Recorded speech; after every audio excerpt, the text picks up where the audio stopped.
자, 우리는 시편 오늘 18편 7절에서 19절의 말씀을 보았는데, 여러분이 오늘 말씀을 읽은 것 중에 특별히 7절에서 15절까지는 아마도 이 말씀이 상당히 그렇게 실제적으로 와 닿지 않을 겁니다. 왜 그러냐면 우리 시대는 옛날 사람보다는 훨씬 더 이 자연, 우주, 물과 태양과 번개와 우박 이런 것들을 우리 시대 사람들은 자연과학, 즉 과학적으로 이해하기 때문에 그렇습니다.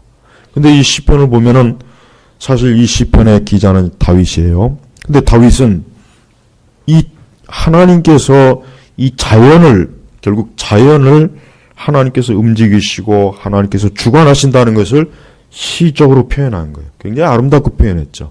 근데 문제는 옛날, 그러니까 다윗의 시대나 뭐 중세 시대나 과학적인 사고 방식이 들어가기 전 시대 사람들은 이러한 시편의 말씀이 전혀 부담스럽지도 않고 오히려 너무나 잘 이해가 되는 말씀이에요. 오히려 그래, 이 하늘의 별, 구름, 번개, 이 우박, 이 모든 것들이 다 하나님께서 하시는 일이 아닌가, 하나님께서 주관하시는 것이 아닌가. 특별히 유대인들, 자 다윗은 유대인입니다. 유대인들의 입장에서는 하나님께서 이 세상을 창조하셨고 하나님께서 이 세상의 모든 것들을 주관하시는 거예요. 그러니까 그들은 하늘의 태양을 보던, 별을 보던, 천둥을 보던, 천둥이 치던, 우박을 보던, 비가 내리던, 눈이 내리던, 물과 숲과 그 모든 것들을 볼 때 저들은 거기서 뭘 봅니까? 하나님의 창조를 볼 수 있는 거예요. 하나님의 창조를 볼 수 있는 것입니다. 사실 오늘날 우리 기독교인들도 그러한 유대인의 관점으로 세상을 바라봐야 되는데, 사실 대단히 많은 우리 그리스도인들도 이 세상의 주인이 누구? 하나님이시라는 것을 상당히 많이 잊고 살죠. 상당히 많이 잊고 삽니다. 우리는 창조의 교리를 잘 암송할 수 있고 잘 알 수 있지만, 그러나 실제적으로 우리가 저 태양을 바라보고 우리가 별을 바라볼 때, 또 우리가 눈이 내릴 때, 또 천둥이 칠 때, 우박이 내릴 때, 또 어떤 자연의 큰 지진이라든가 태풍이라든가 우리는 그런 것을 볼 때마다 거기에서 하나님께서 그 모든 것들을 하나님의 손이 주관한다는 것을 정말 깊이 믿고 그렇게 알고 있는지, 아니면 우리는 세상 과학자들이 말하는 것처럼, 제가 전에도 얘기했죠. 과학자들은 1차적인 걸 설명하는 게 아닙니다. 예, 그래요. 우리는 눈이 어떻게 형성이 되고 태양이 어떻게 지고 뜨고 별이 어떻게 생성이 되고 우주가 어떻게, 우리는 그걸 분명히 과학자들이 밝혀내기까지 그들의 연구와 그들의 그런 것들을 우리는 인정합니다. 그걸 부정하는 건 아니에요. 그러나 더 근원적으로 태양을 누가 만들었습니까? 저 달을 누가 만들었습니까? 비를 누가 내리게 합니까? 번개를 누가 치게 합니까? 우리는 우리 아이들한테, 어릴 때 우리 아이들한테 우리는 성경에 있는 이것 그대로 가르쳐야 돼요.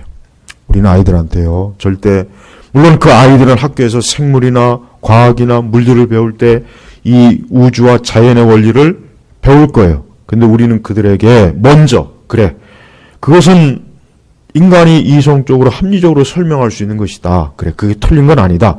그러나 더 근원을 따져보자. 저 태양이 저절로 생겨났겠니? 저 별이 저절로 생겨났겠니? 저 번개가 그냥 어느 날 갑자기 지가 마음대로 칠 수 있을까? 비가 자기 멋대로 내릴 수 있을까? 우박이 자기 마음대로 내릴 수 있을까? 그렇지 않지.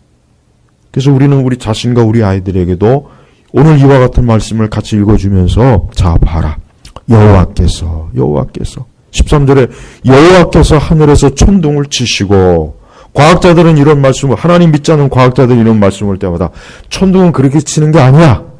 천둥은 하늘에 음전기와 양전기가 부딪히고 아마 그런 설명을 할 거예요.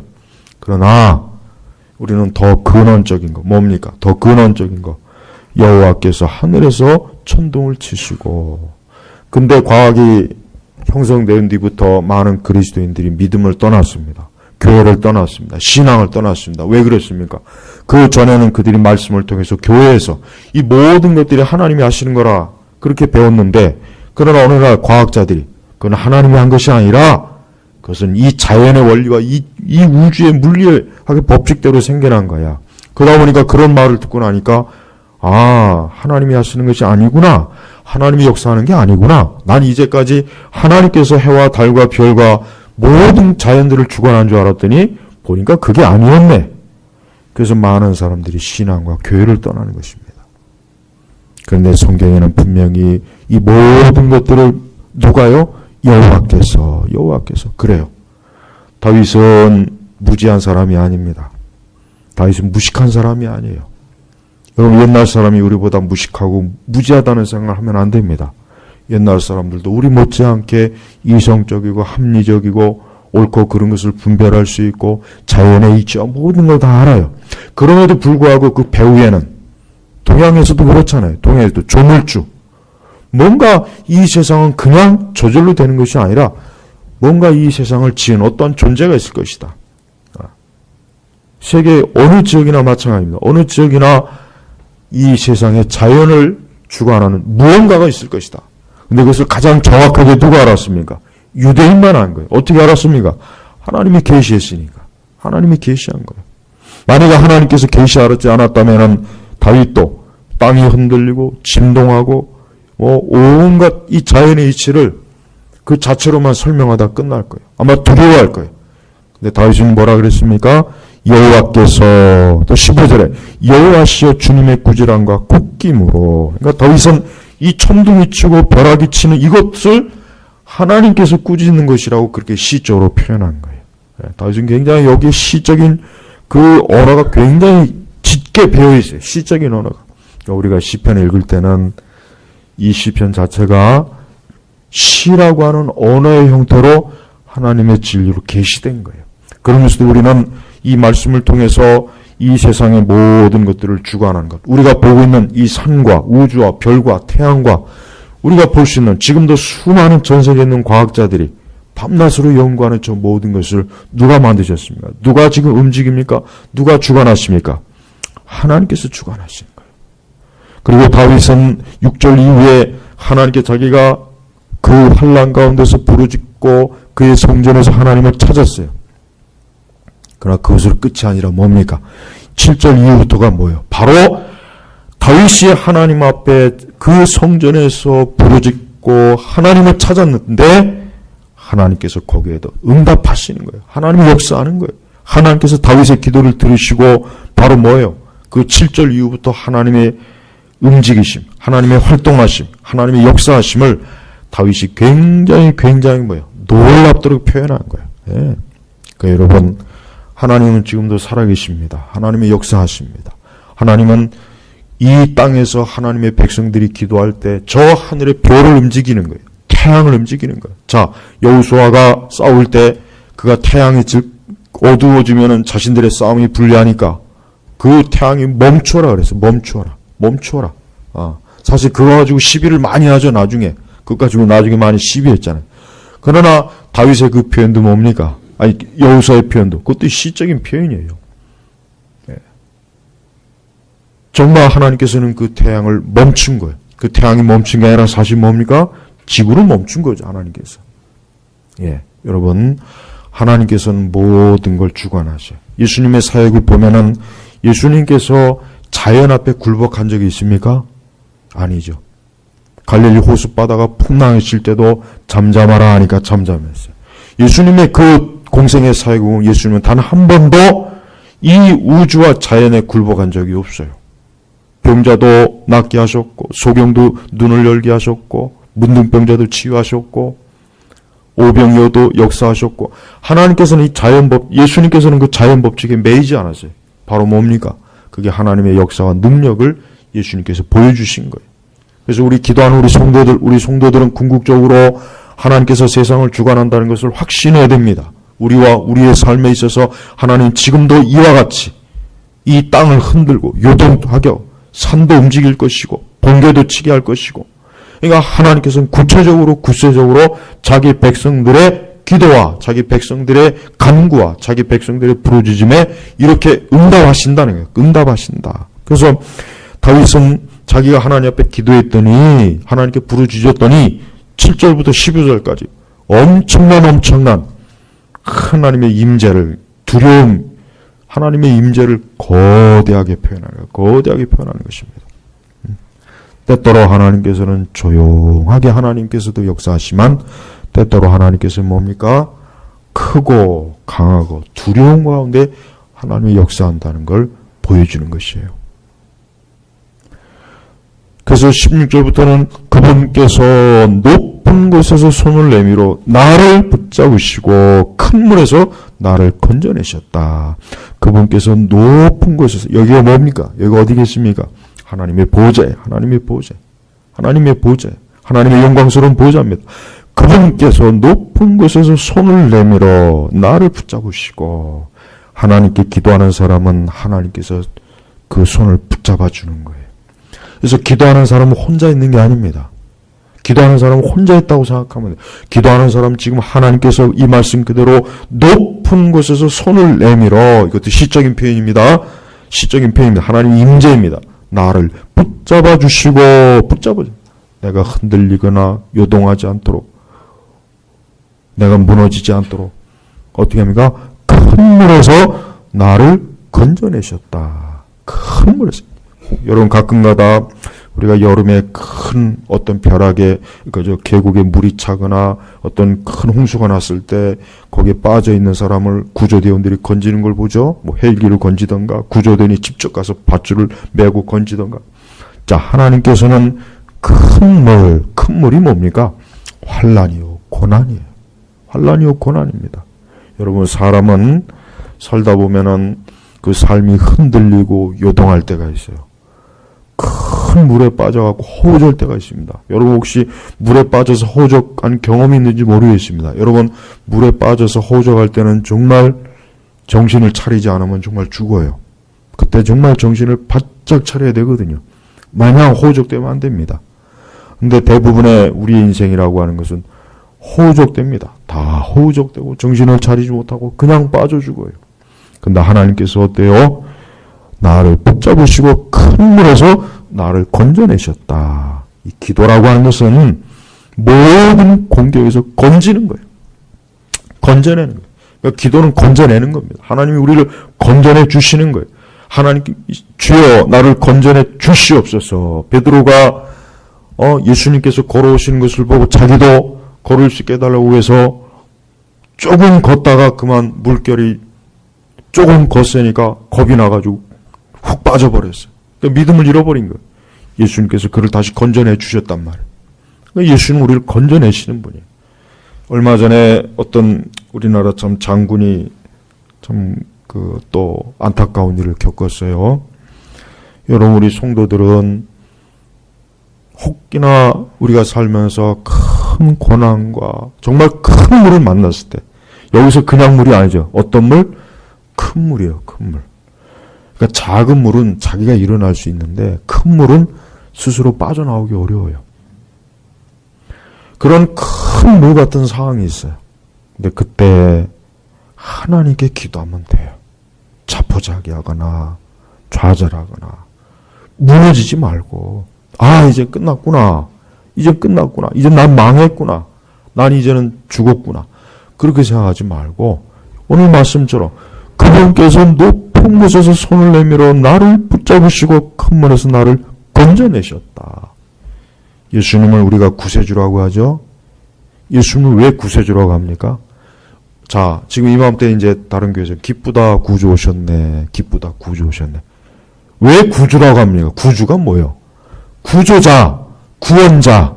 바로 이거잖아요. 그러니까 예수는 우리의 구조자예요. 구원자예요. 그러니까 우리가 주님께 기도할 때 주님은 우리를 건져주시는 거예요. 사람을 건져주는 분이에요.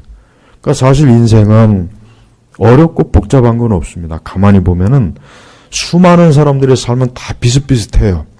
높은 자나 낮은 자나 배운 자나 배우지 못한 자나 가난한 자나 거의 다 대동소이해. 다 할 게 없어요. 왜? 인생이기 때문에. 하나님이 창조한 인생이기 때문에.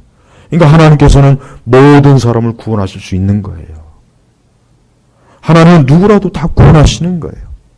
하나님 어떠한 상황이나 어떠한 형편에 처한 사람도 하나님 건져주시는 분이에요. 건져주는. 그러니까 건져내셨다. 나를 구원하셨다. 구조해 주셨다.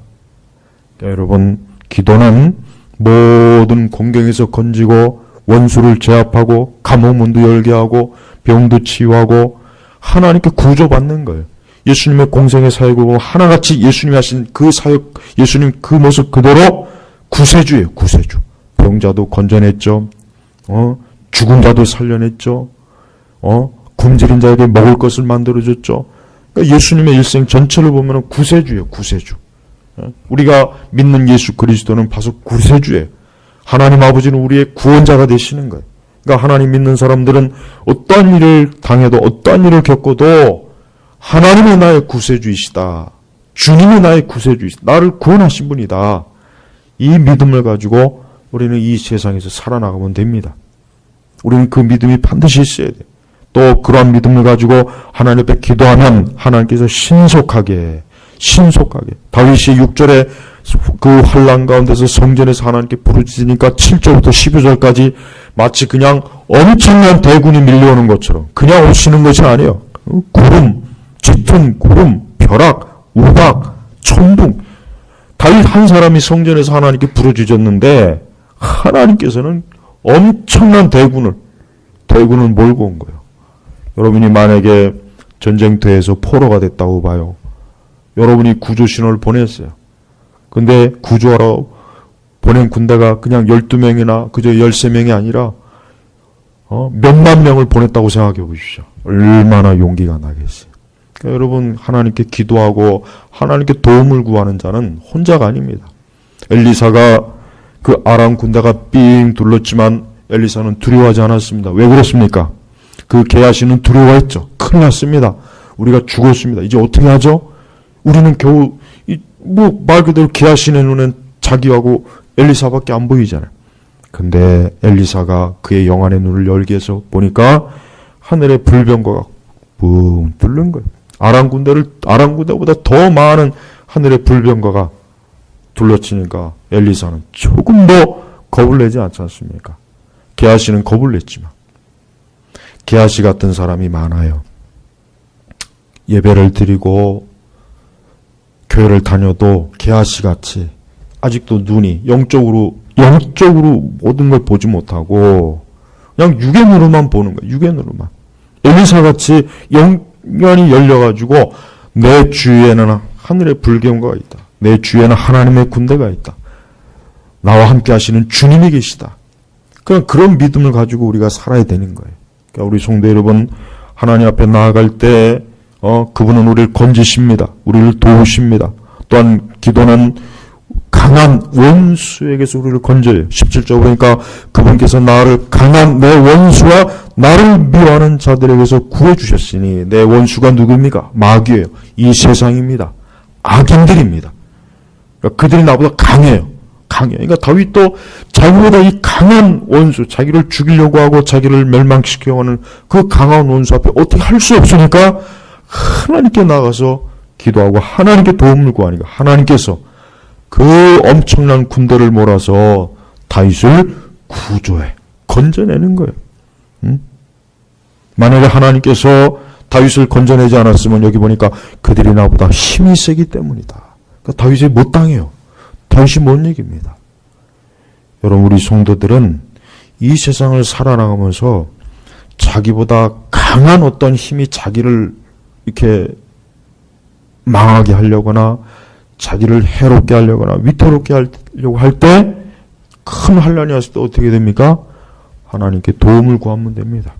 나보다 강한 원수가 나를 무너뜨리려고 합니다. 나보다 강한 저 환난이 저 큰 어려움이 시련이 나를 덮치려고 합니다. 저 엄청난 것이 나를 짓밟으려고 합니다.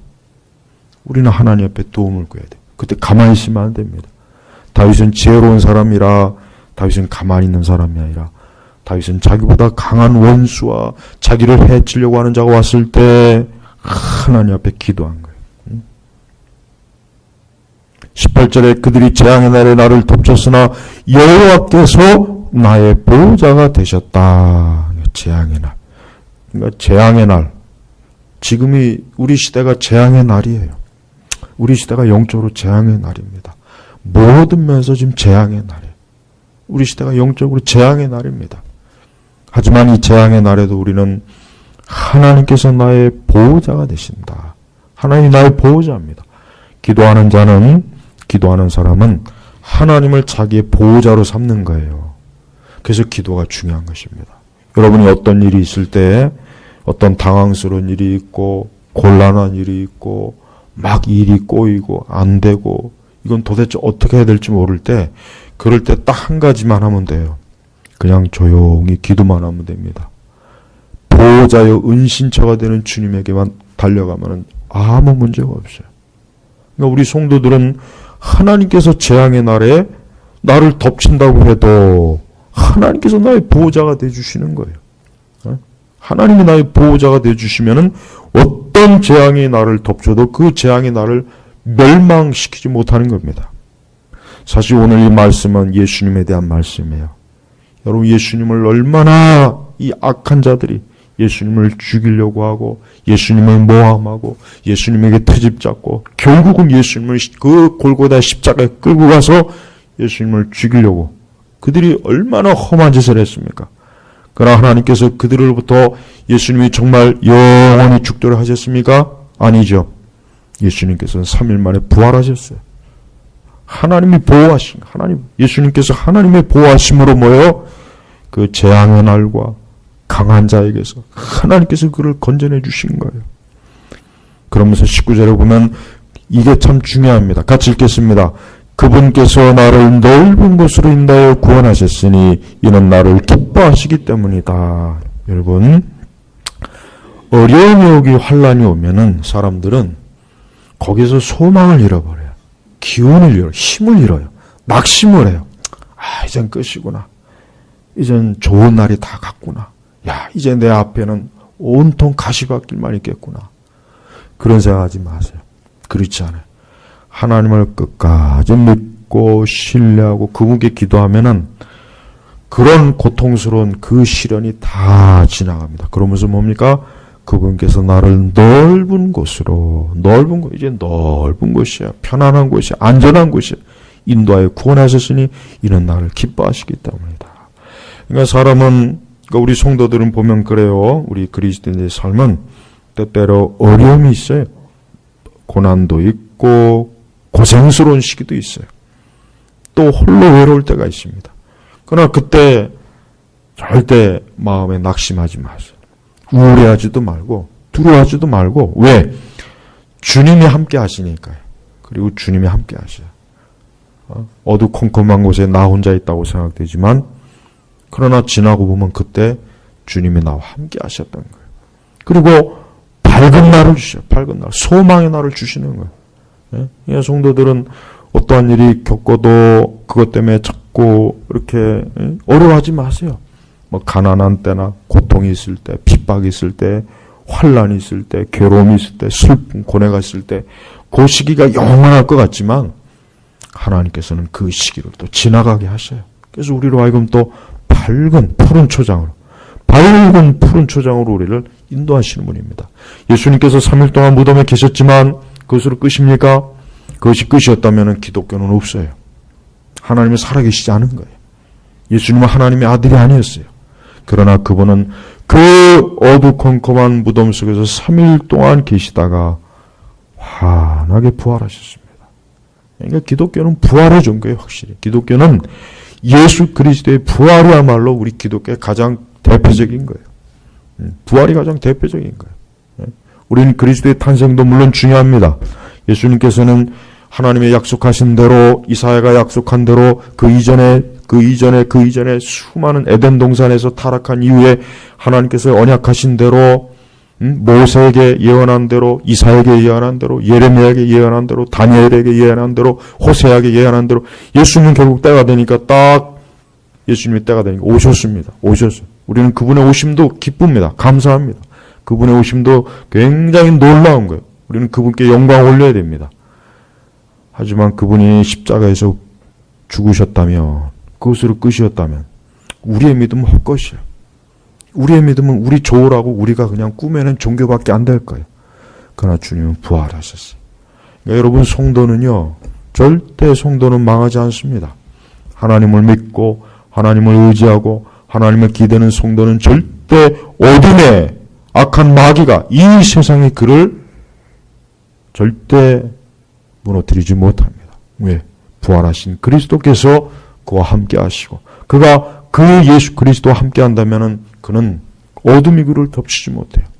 밝은 소망이 있는 거예요. 우리 성도의 마지막은 뭡니까? 성도의 마지막은 천국의 빛이에요. 성도의 마지막은 천국의 빛이에요. 영화로운 빛이에요.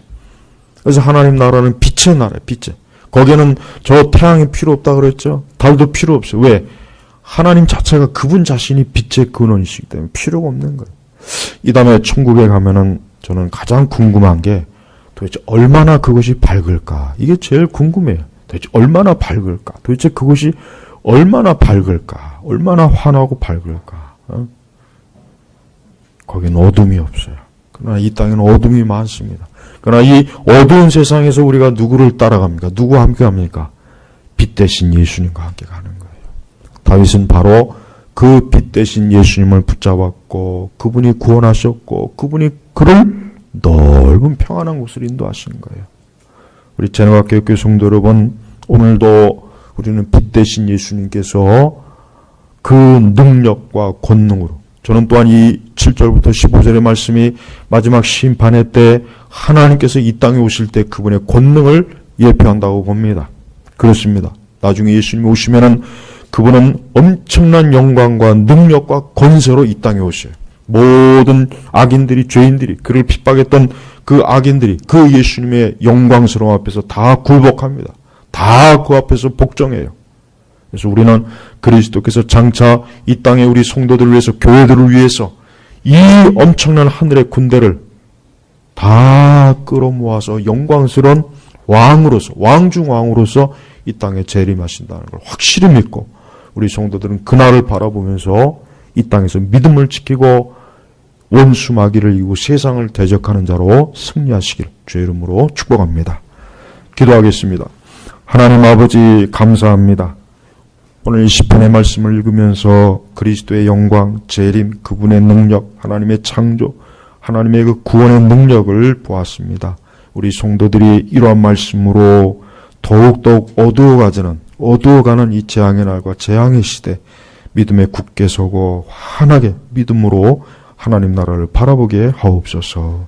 감사드리며 예수님의 이름으로 기도 올렸습니다. 아멘.